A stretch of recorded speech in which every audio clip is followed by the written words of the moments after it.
En esta entrega nos visita Antonio Almonte, político e ingeniero nuclear, fundador del Partido Revolucionario Moderno y miembro de su dirección ejecutiva. Con un máster en física nuclear por la Universidad de Surrey, Gran Bretaña, y otro en ingeniería nuclear por el Instituto de Estudios Nucleares de España, fue ministro de Energía y Minas y actualmente es el cónsul general de la República Dominicana en Boston, Massachusetts, Estados Unidos.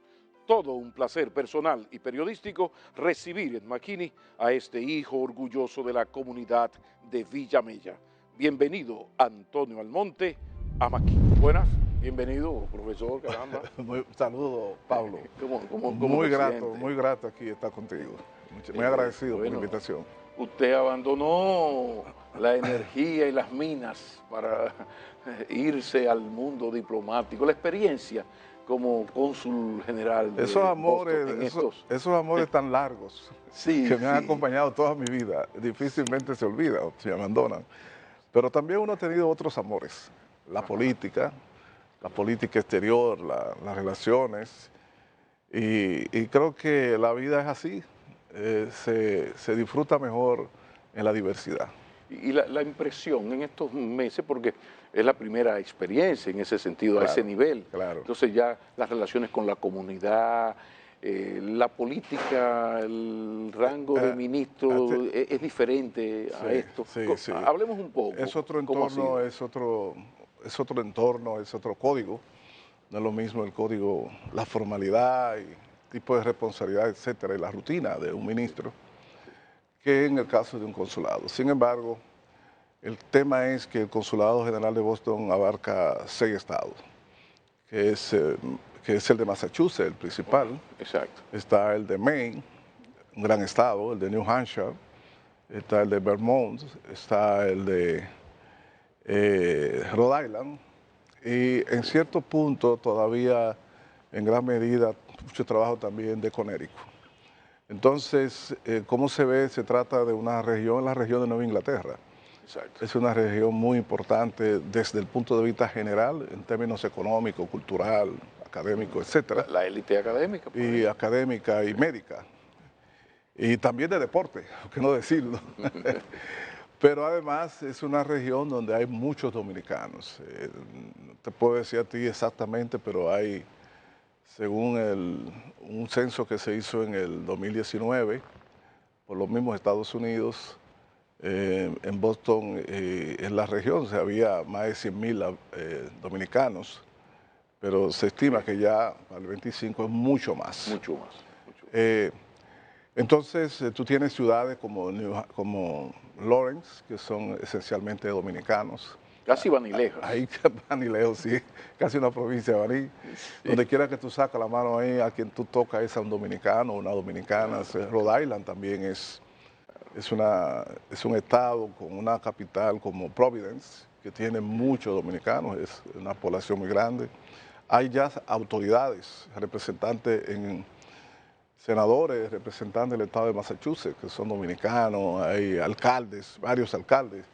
O sea, ha avanzado, hablemos de cómo ha avanzado en la comunidad el poder político de una comunidad que tiene un gran poder económico, pero no siempre eso se expresa necesariamente en la parte política. ¿Cómo estamos en la parte política? Un poco en ese sentido. Estamos avanzados lo que muchas veces la gente percibe. Nosotros tenemos el caso de que en la ciudad de Lawrence, que es una ciudad muy importante, el alcalde dominicano, en diferentes periodos han sido dominicanos los alcaldes y los concejales del consejo de la alcaldía, todos menos uno son dominicanos. Y en Providence, o sea, en Rhode Island, la vicegobernadora es dominicana, Sabina Matos, oriunda de Barahona. Y hay funcionarios muy importantes en la alcaldía de Providence. Entonces, así tú encuentras concejales en diferentes otras ciudades. Y también representantes dominicanos en el estado de Massachusetts, de Boston, de Massachusetts, ¿no? En la ciudad de Boston. De manera que hay una presencia y hay un activismo de dominicanos en el plano político. Y muchos de ellos los noto muy capaces y muy desarrollados. Hay una segunda, tercera Algunos generación, ¿no? nacidos y criados aquí y otros nacidos y criados Allá. allá, pero en el marco de la comunidad dominicana y entonces pues auténticos dominicanos. Exacto, se da mucho esa situación del hijo de dominicanos que nació en los Estados Unidos, pero que es un dominicano Sí. 24/7, culturalmente muy dominicano. Ese es Se el da caso, mucho este es el caso. allá. Y tienen también el discurso pro-dominicano. Tú Total. sientes el compromiso dominicano. Y ahora yo pude constatarlo en este mes de febrero, que fue un mes bien intenso, Sí, mes de la porque en patria, todas hasta el día 9. todas las ciudades hay sociedades culturales dominicanas, movimiento patriótico, y entonces se celebran actividades en honor a la bandera nacional, la bandera dominicana y a las efemérides patrias. Y en ese caso, cuando uno participa, yo tuve que viajar a muchas de esas ciudades, cuando uno participa, escucha los discursos de los representantes, de los políticos dominicanos en esos lugares, y hay mucha conciencia, hay mucho desarrollo político. Y además, he observado también una vocación creciente de que los muchachos, hijos de dominicanos y dominicanas, pues estudian en universidades Claro. de Boston. Y hay más estudiantes de lo que uno cree en la Universidad de Boston que son hijos de dominicanos, son hijos dominicanos. Pero eso es importante, pero sabes que el dominicano es como aquella chica de la telefónica. Yo me fui, pero yo no me fui. El dominicano vive allá, pero con el alma, Sí. y ahora con estas facilidades de Sí, WhatsApp y cosas, sí. a veces manejan más información que uno. Sí. A mí me pasa con mis amigos vanilejos en Boston, que conocen más, están más informados de lo que está pasando en Baní que nosotros que estamos todas las semanas metidos Y a veces sufren allá. más que uno los que están aquí. Y sí, además que tienen esa nostalgia, ¿no? Sí, así Las es. trampas caritativas de la nostalgia que decía No, y García cuando ocurren Márquez. eventos desagradables aquí o Sí, sí. algunas cuestiones, pues ellos a veces lo sufren igual o más que uno que está aquí. Y la lucha política dominicana, o sea, cómo se da la política dominicana en Boston? ¿Cómo está la correlación de fuerzas? Porque esa es otra que se vive como si estuvieran aquí. Sí. Yo observé en este mes de febrero en algunos lugares ciertos bolsones de sectarismo político, de choque entre fuerzas políticas dominicanas. Okay. Lo observé porque lo sufrí en carne viva. Y lo cito no por asuntos estrictamente personales, sino como un indicio de cómo anda el asunto. Y es que observé que es la única ocasión en que cuando en cierto evento, en cierta ciudad, me tocaba hablar, yo vi cierta reticencia al maestro de ceremonia. Y cuando yo no entendí, entonces después me dicen, es que él es de la oposición, el pro PLD, es PLDista, y entonces digo, bueno, pero esto no, aquí no es un acto de un partido político, esto es un acto de la bandera, pero ya eso es. Y yo pienso que también pasaría lo mismo con actitudes quizás de algunos del PRM con respecto a otra fuerza. Y eso es un poco lamentable, pero no es tan grande. Allá en el consulado, por ejemplo, en el caso mío y de los empleados, no hay ningún tipo de distinción. O sea, yo no sé de qué partido es o no es el que solicita servicio y los servicios que se prestan, sino lo importante es que sean dominicanos. Pero hay cama para tanta gente. En el consulado de Boston no hay el problema que se da, y no sé si se sigue dando en otros consulados, de un exceso de personal, que había a veces más empleados que sillas disponibles. No hay Eso ha mejorado. No hay esa situación. Allá No hay hay esa una situación. situación bastante equilibrada. Si fuera así lo dijera, pero no hay esa situación. Es una situación bastante equilibrada y por eso usted no ha escuchado nada. Okay. No hay ningún problema. Y hay una dinámica incluso muy profesional el consulado en general tiene un muy buen local, está en muy buena ubicación, tiene áreas de trabajo. Y ahora estamos precisamente tratando de introducir novedades importantes. Yo me he pasado esta semana aquí bastante intensa. Ayer tenía una reunión con el director de aduanas, gestionando la instalación de una oficina de servicios aduanales, porque quien va a hacer algún proceso de importación, exportación desde Massachusetts tiene que viajar a Nueva York a buscar informaciones y algunos documentos para poder hacer esos procesos desde el Estado, desde, por ejemplo, el puerto que hay en Rhode Island, digamos. Okay. Entonces, estamos gestionando y Yayo está muy de acuerdo en la instalación de una oficina con un par de personas que puedan gestionar eso. ¿Y el proceso de instalar eso es muy largo? No, no hay mucha burocracia. No, porque sobre todo la dirección de aduana tiene la voluntad de hacerlo, el interés. Claro. Y tenemos ya el espacio para que pueda ser alojado una oficina pequeña. Okay. También hicimos lo propio con el Ministerio de Cultura, quien va a reforzar y abrir, digamos, una capacidad de promoción cultural dominicana en Boston. Tuvimos una reunión con Roberto en ese sentido. Hicimos lo mismo con SENASA, una reunión con Jacín para fortalecer. Hay una oficina de SENASA, pero queremos ampliar su capacidad. Claro. Y estuve también en una reunión otro día, la semana pasada, con Milton Morrison para habilitar en el consulado de Boston una oficina que pueda dar servicio de renovación de licencia de conducir en República Dominicana, como hay en Nueva York y en otros consulados, a los fines de que el dominicano y las dominicanas en el estado de Massachusetts puedan resolver una serie de cuestiones. Y todo eso es perfectamente legal, es un asunto de voluntad política de los dos funcionarios, es un del asunto cónsul, de voluntad política, de preocupación y compromiso. No tiene claro. ningún tipo de, Okay. No hay ningún tipo de problema desde el punto de vista legal y de la función. Y la correlación de fuerzas políticas allá, por ejemplo, allá en Boston, en los 5 estados, ¿la oposición la encabeza el PLD o la Fuerza del Pueblo? ¿Y cómo está el PRM? ¿Está en desventaja? ¿Está débil? ¿Está fuerte? El PRM es la organización política más fuerte en la región de Nueva Inglaterra, en estos momentos allá entre los partidos. Y obviamente yo diría que la segunda fuerza se disputa entre el PLD y la Fuerza del Pueblo, porque el PLD tenía una muy buena estructura ya, alguna de las cuales sigue todavía en el PLD. Pero el partido líder en términos políticos dominicano en Nueva Inglaterra es el PRM. El PRM. Bueno, vamos a darle la credibilidad al señor cónsul y miembro fundador. Estoy pensando en invitarte un fin de semana, que haga un recorrido conmigo para que lo veas. Bueno, yo debo ir para yo espero que ustedes se esmere, el consulado tiene que esmerarse cualquier servicio a los organizadores del convite Banilejo. Eso es una línea, profesor. Siempre y cuando me garanticen una docena de mangos, usted puede estar seguro que yo... Yo podría llevarle hasta arepitas de burén y dulce de leche de paya. No, pero déjame decirte que eso es allá es muy esperado. Sí, no solamente por los vanilejos, sino también por el cónsul. Ese convite Banilejo. Pero muy bien. Ya nuestra amiga Altagracia Salazar me ha hablado de eso.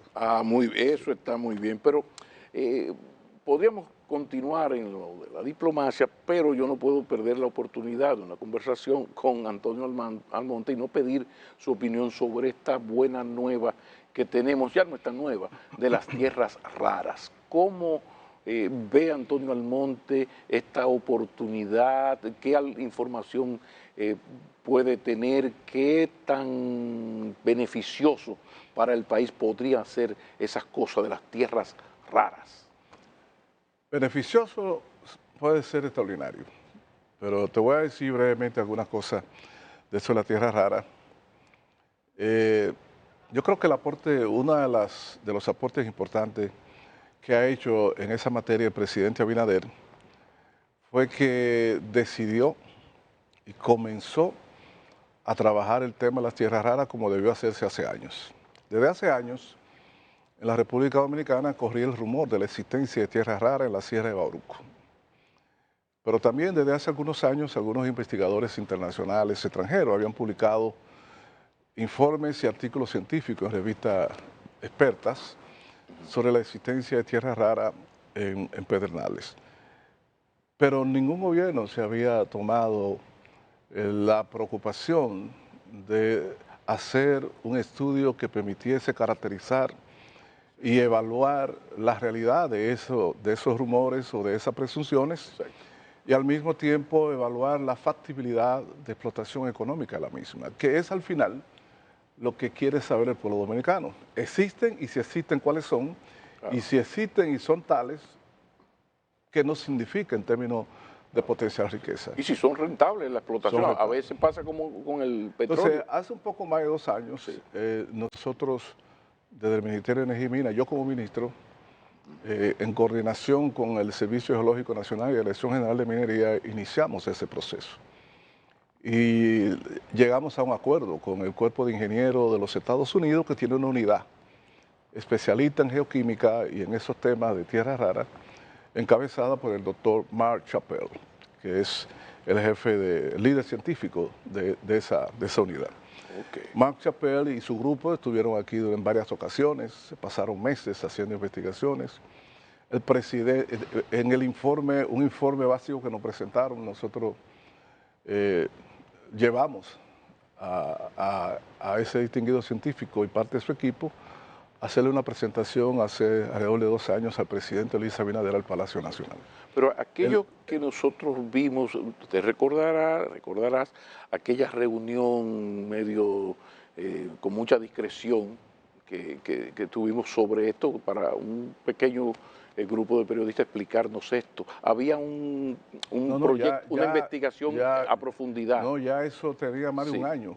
Aquella reunión que tú señalas, ya el trabajo estaba en marcha desde hacía mucho más de un año. Y en este tiempo ha habido lo que pasa es que buena noticia. Lo que pasa es, en primer lugar, que yo, por ejemplo, en mi caso de ministro de Energía y Minas, y que era el responsable principal de esos temas, de ese proyecto, y que tuve las instrucciones específicas del presidente de la República de organizar una unidad especializada en el ministerio para ese trabajo, que fue, y designamos al doctor Miguel Díaz, que tiene un doctorado en minería y una gran experiencia como líder de esa unidad junto con otros. El presidente siempre nos dio instrucciones de manejar eso con discreción hasta tener mayor confianza en los datos de eso. Y yo quiero señalar lo siguiente porque es importante. Nosotros llegamos a un acuerdo en esos tiempos con la Dirección General de Aduana para fortalecer en algunos aspectos su laboratorio analítico, para enviar muestras ahí, con inversiones nuestras. Para manejar nosotros la información. Llegamos a un acuerdo con un laboratorio acreditado internacionalmente de Vancouver, Canadá, para enviar algunos tipos de muestras y nos hicieran algunos análisis. Enviamos también análisis a Estados Unidos.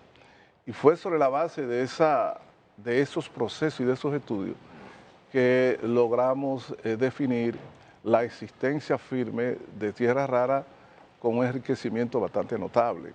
Y cuando el presidente decide hacerlo público frente al secretario de Estado de Estados Unidos es porque tiene muchas evidencias presentadas por especialistas dominicanos y por especialistas extranjeros. 2 años y pico después de la investigación. Más aún, durante mi gestión se inició el proceso de excavaciones, apertura de trincheras, para comenzar a hacer, digamos, los estudios que permitiesen evaluar los recursos de tierra rara existentes en el lugar. Y segundo, después de evaluación de los recursos existentes, en función de métodos y técnicas de minería, entonces evaluar la potencialidad económica.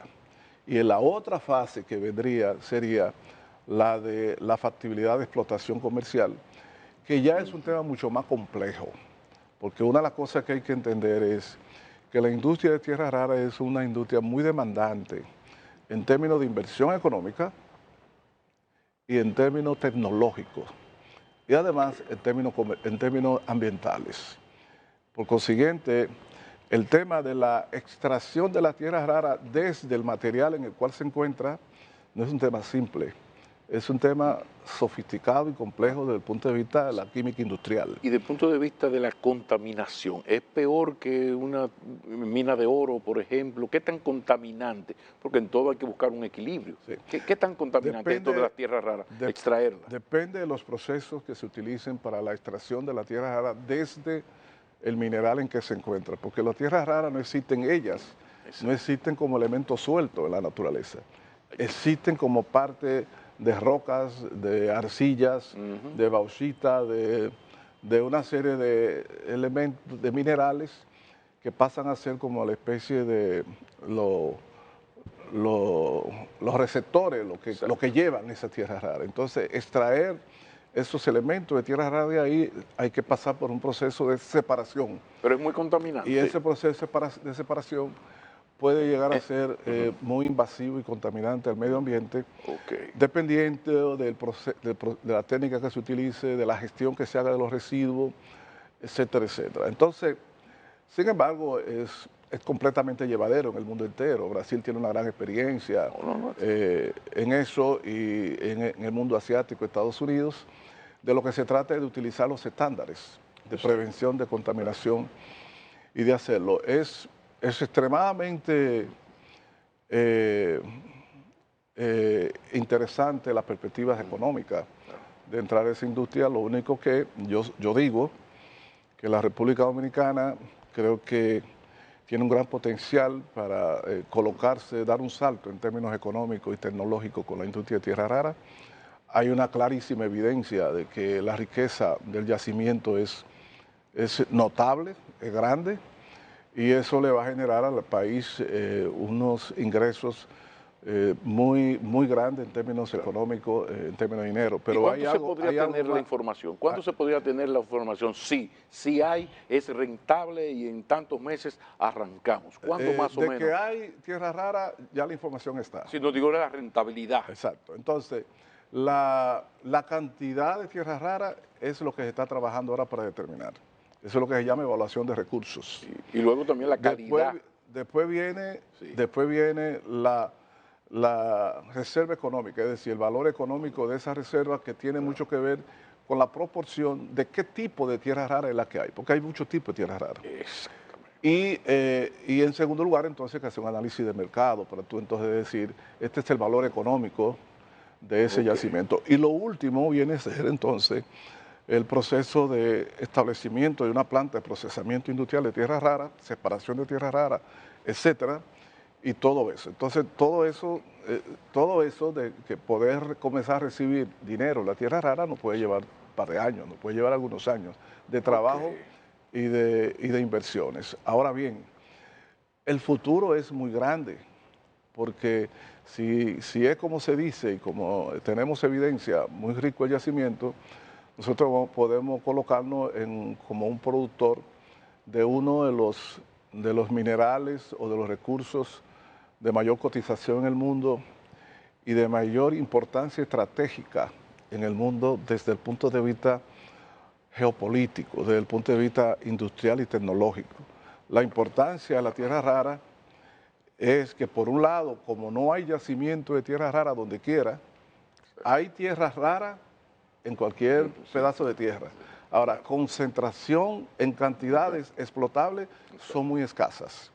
Como no hay tierra rara donde quiera, y de qué tipo de tierras raras hablemos, entonces hace que sea muy demandante y muy cotizado ese producto. ¿Y qué es lo que sucede?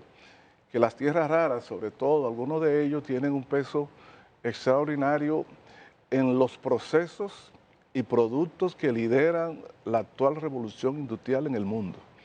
Estamos hablando de que las tierras raras son muy significativas, no decir solamente la industria de la televisión, la informática, la medicina.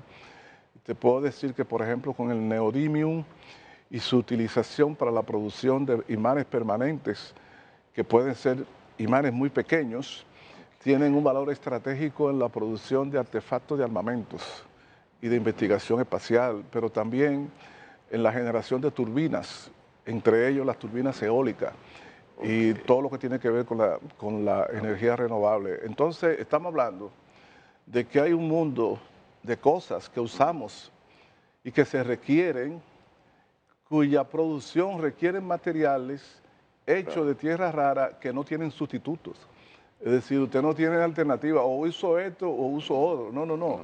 Hay cosas que lo hacen neodymium y más nadie, o que lo tiene el cerio y más nadie, lo tiene el samario y no otro. Es decir, hay muchas características que adquieren materiales que tienen tierra rara, que solamente esos elementos. Eso es lo que explica el especial interés de los norteamericanos en las tierras raras nuestras. Eso es todo. La presencia del Army aquí por los técnicos, tengo entendido, los técnicos del Ejército de Estados Unidos son los que muy solidariamente se ofrecieron a colaborar, un buen corazón, a colaborar con la República Dominicana en la dirección de estas explotaciones. Nosotros tuvimos que firmar un contrato y hacerle incluso algunos pagos que tienen que ver con investigación y la caracterización. ¿Por qué razón? Simple y llanamente porque la República Dominicana nunca había tenido experiencia ni en investigación ni en procesamiento de tierras raras. Y el conocimiento que tú necesitas lo buscas donde el que sabe.